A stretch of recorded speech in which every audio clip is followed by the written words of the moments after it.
Hey everyone, Nadine here, Director of Simply Social Kids. I'm actually at the center physically right now. Normally, over the last, how many months has it been since March? Most of the year, I've been in front of a green screen with a picture of the center behind me, but I'm physically here today. I don't come here very often, or haven't since COVID. It could be a little emotional for me to come here, to be honest with you. I come here, I come here to, get the mail and make sure there's not cobwebs. The kids ask me all the time if this is filled with cobwebs. I don't know what's in their mind's eye, but I find it hilarious that they think there's just like cobwebs everywhere and it's just, dust, 3 inches thick or whatever it is they think. I find that kind of funny. You can tell your kids, no, well, there's a little bit of cobwebs. There's not a lot of cobwebs here. It's pretty relatively clean. But I don't come here that often. I am here now. We are planning to reopen at some point. I don't know when that'll be. It has to be when the kids can be safe here and they can socialize and interact with each other in a safe manner. So we're not going to be opening anytime really soon, but we will be reopening the center. I did realize though, as I was driving in this morning, and I don't know what made me think of this, but my very first post of 2020 on Constant Contact was Happy Resiliency Year. I posted on January 2nd of 2020.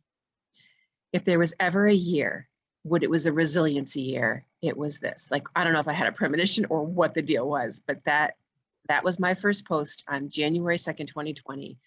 And we have had to be so resilient this year. Obviously, all of us have.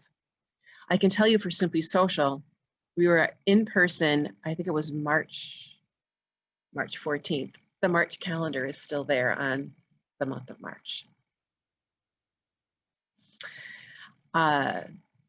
We were here on March 14th and we were online. That was a Saturday. And we were online with our programming on Monday. We had to retool when we didn't even really need retooling.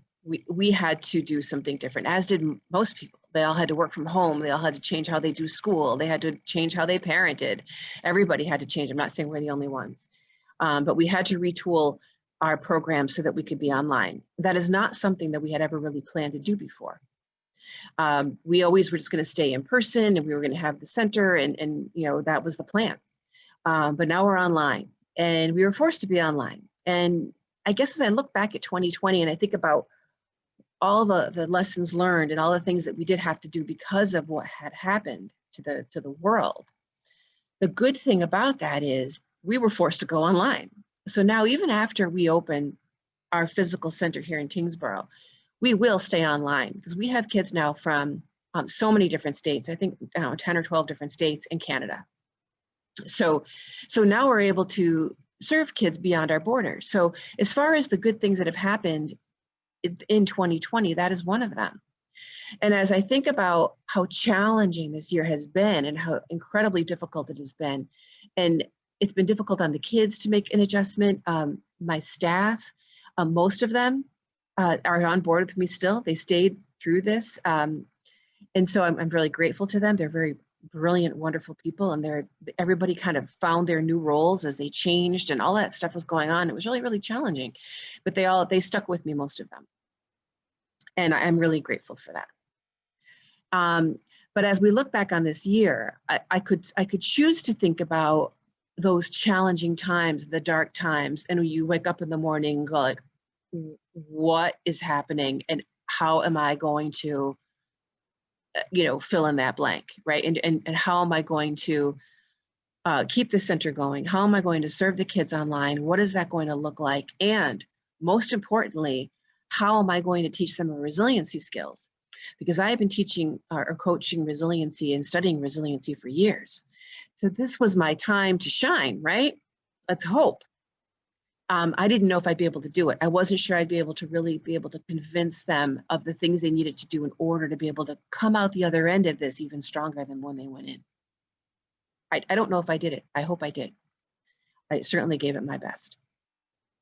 But I can tell you from our perspective, we are stronger, we are better, we are retooled. I personally have reinvented. So I have been studying different things in order to fine tune how we do things here at the center or here at Simply Social, how to make sure that we're providing the best programming that we can in person and online. And if you're familiar at all with us, if you go to our website, you'll see that that's completely different. So we rebuilt the entire website to be more user-friendly, more clear.